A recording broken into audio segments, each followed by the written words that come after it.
पास यहाँ पे next question है। क्वेश्चन कुछ रिलेटेड है प्रीवियस वाले के साथ में, लेकिन यहाँ पे देखिए डिफरेंस क्या है। साइन थीटा का वैल्यू 8/17 देके रखा है। अब हमें बोल रहा है कि बाकी जो भी ट्रिग्नोमेट्रिक रेशियो है उसका वैल्यू निकालिए। साइन इज गिवन, बच गया हमारे पास में 5, तो वो 5 वैल्यूज़ को लेना है। तो जब भी मैंने क्वेश्चन आपको बताया था, पिछला वाला क्वेश्चन, वो था हमारा जनरल फार्मूला। यहाँ पे भी हमें ट्रिग्नोमेट्रिक रेशियो निकालने बोल रहा है, तो हम इसमें भी जनरल फार्मूला यूज़ करने वाले हैं।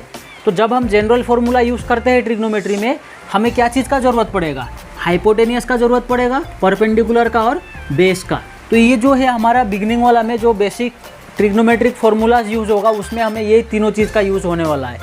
तो मान लीजिए कि साइन थीटा का वैल्यू इज गिवन 8/17, तो हमें चलिए यहाँ पे 2 वैल्यू है, पकड़ के चलिए कि यहाँ पे 3 है, यहाँ पे 2, मतलब एक यहाँ से मिसिंग है। तो वो जो मिसिंग वैल्यू है उसको हम पहले कैलकुलेट करेंगे, फिर तो हमारे पास में जो जनरल सिस्टम है उसको हम यहाँ पे पुट करेंगे।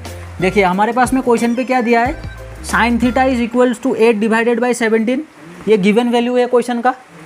अब देखिए साइन का फॉर्मूला क्या था, साइन थीटा, साइन का फॉर्मूला था परपेंडिकुलर बाय हाइपोटेनियस। इसका मतलब क्या होना चाहिए, ये होना चाहिए परपेंडिकुलर और ये होना चाहिए हाइपोटेनियस। हम इसको इस तरीक़े से लिख सकेंगे, साइन का वैल्यू 8/17 है, मतलब ये p/h का वैल्यू है। क्या मिसिंग है, बेस इज मिसिंग। तो हम क्या करेंगे यहाँ पे, simply therefore using Pythagoras theorem we get, यहाँ पे हम पाइथागोरस थ्योरम को यूज़ करेंगे और हमें क्या मिलेगा, जो मिसिंग वैल्यू है उसी को हम कैलकुलेट करेंगे। यहाँ से क्या मिसिंग है, बेस इज मिसिंग है, तो base square is equal to hypotenuse square minus perpendicular square. ये हो गया हमारा derive formula of Pythagoras theorem. Pythagoras theorem is actually this, h² is equal to p² plus b²। लेकिन हम जो बाकी के 2 है उसे हम डिराइव थ्योरम बोलेंगे, तो वो डिराइव थ्योरम हम डायरेक्टली यूज़ करेंगे जो भी वैल्यू मिसिंग है उसको कैलकुलेट करने के लिए।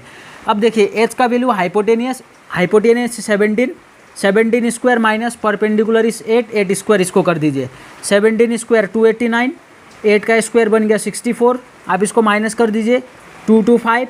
अब अल्टीमेटली आपको क्या मिलेगा, base is equal to square root of 225, square root of 225 will be 15। तो ये हो गया हमारा बेस का वैल्यू। तो अब हमारे पास में तीनों का वैल्यू आ गया, hypotenuse, perpendicular and base. We have all this 3 values.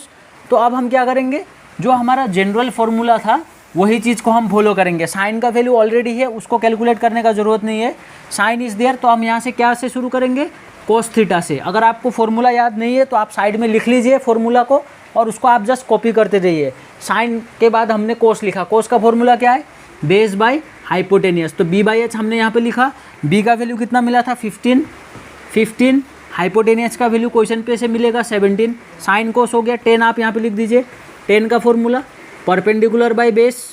अब परपेंडिकुलर देखिए फिगर में, क्वेश्चन में से परपेंडिकुलर का वैल्यू 8 है, बेस का वैल्यू हमने निकाला था 15, साइन कोस 10 हो गया। अब वही देखिए, एक ही चीज़ आप फॉलो करते रहिए। अब हम रेसिप्रोकल वाला सिस्टम यूज़ करेंगे। अगर मैं बहुत सारा मेथड यूज़ करूँगा तो मुझे कन्फ्यूजन होगा, तो इसीलिए मैं बोल रहा हूँ कि पहले आप साइन कोस 10 लिखिए, उसके बाद आप रेसिप्रोकल वाला सिस्टम पे जाइए। रेसिप्रोकल वाला सिस्टम क्या है, कोसेक थीटा। कोसेक थीटा किसका रेसिप्रोकल है, साइन का। ये रहा, साइन का वैल्यू 8/17 है, तो आप ये फॉर्मूला उसको उल्टा कर दीजिए, h/p। अब बन जाएगा यहाँ पे क्या, 17/8। कोसेक के बाद में हम क्या लिखेंगे, सेक थीटा। सेक थीटा किसका रेसिप्रोकल है, कोस का। कोस का फॉर्मूला क्या था, b/h, ये बन जाएगा हाइपोटेनियस बाय बेस, तो ये बन गया 17/15। अब यहाँ पे क्या आएगा, 10 इज ऑलरेडी डन, 10 का रेसिप्रोकल कोट थीटा। देखिए फॉर्मूला को भी रेसिप्रोकल कर दीजिए, बेस बाय परपेंडिकुलर, और ये क्या बन जाएगा 15/8।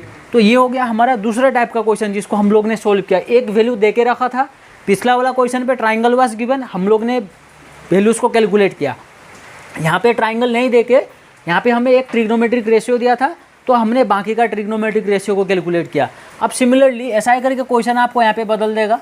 कभी होता है कि आपको कोट थीटा का वैल्यू दे दिया, cot theta is equal to √2 करके, या फिर आप मान लीजिए यहाँ पे √3 दे दिया कोट थीटा का वैल्यू। अब यहाँ पे क्वेश्चन सेम रहेगा, तो आप क्या करोगे, यहाँ पे कोट थीटा का फॉर्मूला यूज़ करोगे, जो भी वैल्यू मिसिंग है उसको कैलकुलेट करो, फिर यहाँ पे आप जनरल फार्मूला डाल दो। तो ऐसे करके आपको बाकी का जैसा भी क्वेश्चन होगा उसको सॉल्व करना होगा।